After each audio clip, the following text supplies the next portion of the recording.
Bonjour commissaire. Bonjour inspecteur. Désolé du retard, hein. J'ai pas réussi à me lever. Ouais, je constate, ouais. Vous êtes quand même là avant moi. C'est pas étonnant. Votre voiture a pas de chauffeur.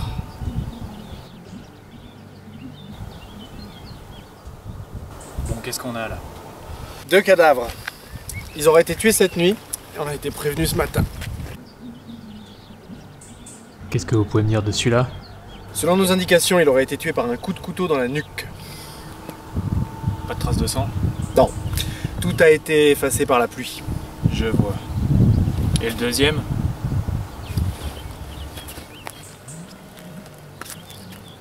Et celui-là?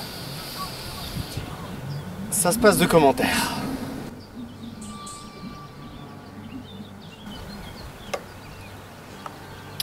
Et celui-là, vous me garantissez que vous n'avez pas trouvé de traces de sang ou quoi que ce soit d'autre?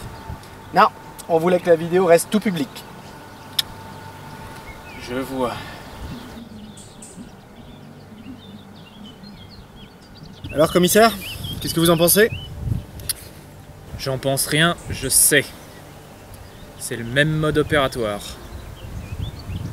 Vous êtes sûr? Ouais, j'ai déjà vu ça. J'ai déjà vu ça.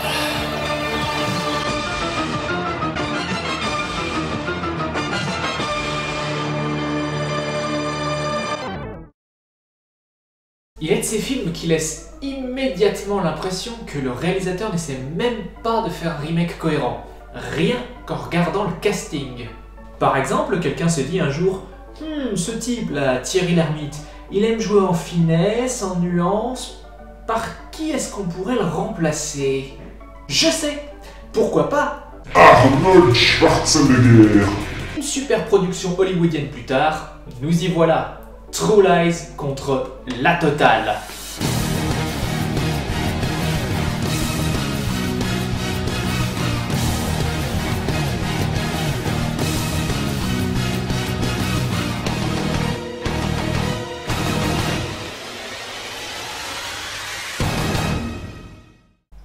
Et sans plus tarder, commençons immédiatement avec une comparaison des scénarios. La Totale raconte l'histoire de François, la crème des agents du renseignement français joué par Thierry Lhermitte, qui est en mission spéciale afin de démanteler un trafic d'armes au Moyen-Orient. Mais ça, sa famille ne le sait pas. Et à force de les délaisser, il finit par découvrir un jour que son fils sèche l'école, sa mère fait le mur la nuit, et que sa femme, jouée par Miu Miu, a un amant. Aidé par son fidèle équipier Albert, joué par Eddie Mitchell, il utilisera de son influence pour remettre tout ce foutoir en ordre, au risque de mêler ses problèmes de terroriste à sa vie de couple. Pour ce qui est du remake, le scénario est à peu près le même, sans quoi on aurait du mal à les associer, mais comme on a remplacé Thierry Lhermitte par 200 kg de muscles à l'accent germanique, le film commence dans un château qui explose et se termine par un sauvetage en avion de chasse en haut d'un immeuble en construction. On pourrait penser que c'est à ce moment-là que je commence à détruire le remake pour son manque de subtilité et... Oui, bien entendu que True Lies paraît beaucoup moins intelligent que La Totale. Arnold Schwarzenegger est dedans. Mais ça n'a pas échappé au réalisateur qui n'est autre que James Cameron et qui a déjà collaboré avec la montagne de muscles dans Terminator 1 et 2 qui sont géniaux. Fort de ce constat, peut-être que True Lies a une chance de battre La Totale. Alors, rentrons dans le détail du match. Comparons les castings. Je pense que le mieux c'est de comparer par ordre croissant d'importance dans le scénario, alors commençons par les enfants. Dans la version française, François a 2 enfants, dont un seulement est caractérisé dans l'intrigue, alors que l'autre a 6 ans à tout casser. L'arc du grand nous montre un garçon roublard qui a besoin de toute une escouade d'espions pour être attrapé. Mais une fois que cet arc narratif est résolu, le gamin disparaît de l'intrigue, puisque François passe à des problèmes de plus en plus sérieux. Dans le remake, le fils de Tasker qui devient la fille de Tasker, qui est jouée par Elissa Dushku, est un peu rebelle et c'est tout. L'arc narratif français s'est perdu à l'export. À la place, elle finit par se faire enlever par les terroristes. On peut voir qu'elle a de la ressource, mais pas des masses. En tout et pour tout, elle n'a pas vraiment de personnage. On pourrait dire la même chose du partenaire du héros. Dans La Totale, l'individu s'appelle Albert, et c'est un personnage central à l'intrigue. C'est supposé être l'expert technique, et en effet, dans le remake, c'est son seul et unique rôle. Je suis même pas sûr que ce personnage a un nom. Il se pointe, ramène ses gadgets, et c'est tout. On l'aurait remplacé par une voix off dans une oreillette, ça aurait été pareil, d'ailleurs c'est plus ou moins ce qui se passe. Alors que dans la totale, François et Albert sont deux amis et ça se voit. On sent bien que dès qu'ils auront du fric, ils se tireront en Afrique avec une Land Rover. Bien sûr, avec 2 bouts de bois et 3 bouts de fer, Albert fabrique un avion.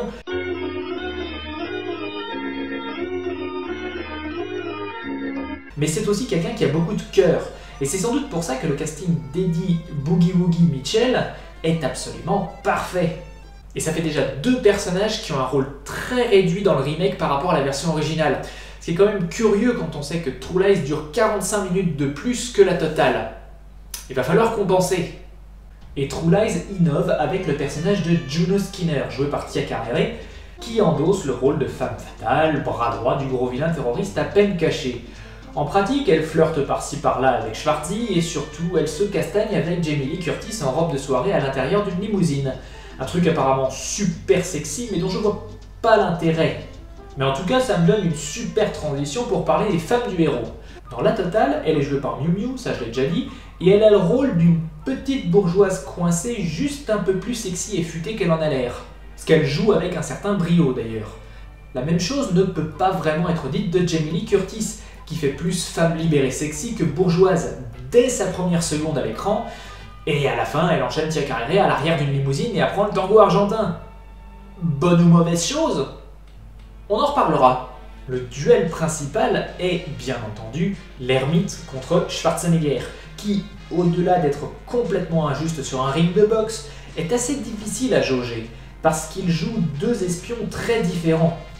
Pour faire simple, l'ermite joue un espion à la française, Schwarzy joue un espion à l'américaine. Ça peut faire simple et plutôt évident, mais c'est vrai. Thierry Lhermitte est très peu dans l'action avant le dénouement. En revanche, l'infiltration il connaît. Que ce soit attendre patiemment un van pour y placer un mouchard, se taper une pute de luxe pour préparer une écoute, une scène qui, puritanisme américain oblige, a été retirée du remake, mais passons. Ou encore jouer la comédie pour gagner la confiance de Simon, l'amant de sa femme, et un concessionnaire miteux joué par Michel Bouchna. A l'opposé, nous avons Arnold Schwarzenegger, la montagne de muscles qui n'a pas peur de les utiliser, qui sait piloter un avion de chasse sans problème après des années, qui séduit des exquises représentantes en art du Moyen-Orient après un tango argentin savamment exécuté. On s'attend pas vraiment à ce qu'il fasse la conversation avec un vendeur de voitures pourries, ici aussi prénommé Simon, mais joué par Bill Paxton. Et c'est alors que le storyboard débarque en renfort avec des gags visuels, ce qui est une bonne et une mauvaise chose. Bonne quand ça nous montre Schwarzy en mode berserk alors que tout se passe dans sa tête. Mauvais quand on nous montre que le vendeur se pisse dessus quand il a peur. Ce qui pourrait être pardonné la première fois vu le contexte du scénario au moment où ça arrive, mais les scénaristes se permettent de répéter ce gag hilarant juste avant le générique sans aucune raison, juste pour faire rire les petits enfants. C'est quand même assez curieux quand on sait que ce film, et même si c'est pas du tout justifié, a été interdit au moins de 17 ans lors de la sortie en salle aux US. Bref, s'il faut retenir quoi que ce soit de cette comparaison, c'est que la version française aime avoir une vision de l'espionnage ancrée dans la réalité, avec des agents faisant partie de réseaux, combattant une rébellion représentée par un petit homme rabougri et diplomate, en la personne de Jean Benguigui, alors que la version américaine fait jouer des agents survitaminés et caricaturaux qui terminent face à un jeune terroriste charismatique qui est à 2 doigts de tout faire péter. Étant donné que les 2 films jouent avec le même script, bien souvent à la réplique près, mais ont des personnages diamétralement opposés, on peut s'imaginer qu'un film est très bon et l'autre très mauvais. Et c'est là où la magie opère un petit peu, parce que les 2 films sont très proches en termes de qualité. La totale, avec ses personnages humains, à l'humour pointu et son action clairsemée, mais avec un budget conséquent et bien exécuté, est un petit peu le précurseur des comédies françaises des années 90 comme Opération Corned Beef ou Pas Biff et de la Résistance. Et True Lies, avec ses muscles, ses bourre-pifs et ses tangos argentins, est une bonne parodie des films de James Bond, et un en particulier, GoldenEye, qui pourtant sortira 4 ans après. L'humour dans la version française vient plus des situations que des personnages, alors que nos amis américains préfèrent que leurs protagonistes soient des caricatures juste assez poussées pour que l'illusion soit subtile mais pas trop. La totale s'y essaie par moments, et c'est là où le film est le moins convaincant, notamment la scène où François chasse son fils à travers champs, qui traîne en longueur et continue juste un peu plus pour la forme. Cette scène, qui n'est pas très cohérente pour commencer, puisqu'on peut s'imaginer que si un môme n'allait plus au lycée, ses parents auraient été mis au courant avant 3 mois, aurait été parfaitement adapté à True Lies. Et pourtant ce film l'évite comme la peste et lui préfère le combat de donzelle en robe de soirée dans une limousine, qui traîne aussi un peu en longueur, ce qui prouve que l'esprit de l'original est respecté. Dans le même temps, la Totale sait quand il faut s'arrêter. Et on ne va pas se mentir, les scènes d'action qui ont été rajoutées à True Lies traînent vraiment trop en longueur. Bien sûr, c'est stylé de voir des gens se pourchasser dans des grues ou de voir des terroristes se faire exploser parce qu'ils se sont malencontreusement retrouvés à cheval sur les roquettes d'un F-22 Raptor.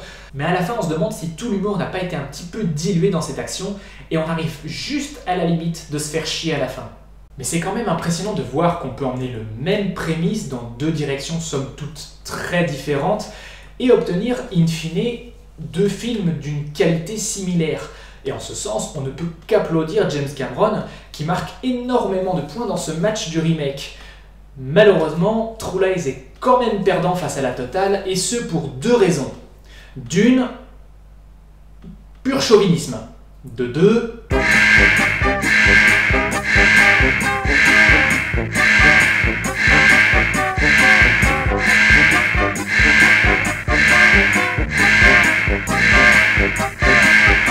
La Totale est un film plus intelligent, certes, mais il est aussi plus subtil qu'il n'y paraît. Et True Lies a raté la plus grosse blague qui veut que François est absolument inutile au dénouement du film.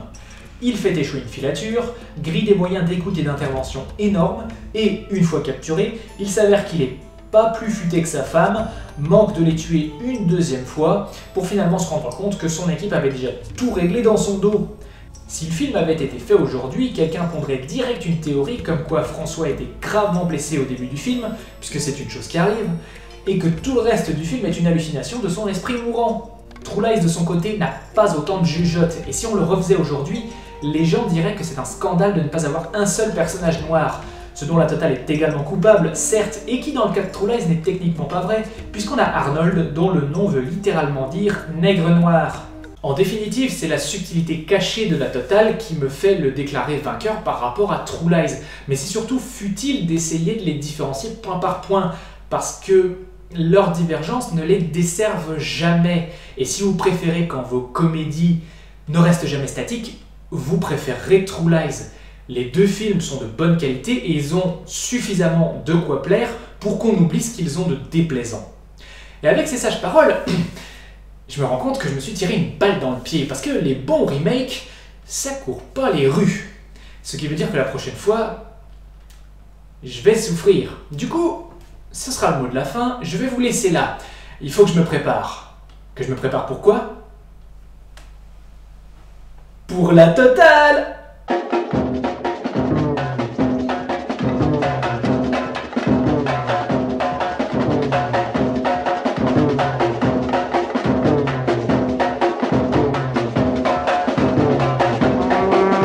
Salut à tous, ici Pires, je vous remercie grandement d'avoir regardé cette vidéo et si elle vous a plu, s'il vous plaît, partagez-la. Ça aide pour mon trafic, vous le savez tous, vous regardez d'autres youtubeurs et je vous le cache pas, mon objectif ce serait de doubler mon nombre d'abonnés d'ici la fin de l'année. Si ça vous intéresse, je vous encourage aussi à aller voir mes pages de réseaux sociaux, Facebook, Pires fait de la résistance, et Twitter, @RichardVirec, et nous on se retrouve pour la prochaine vidéo qui selon mes calculs devrait être Megaman X5. Sur ce, je vous souhaite une bonne fin de journée. Salut!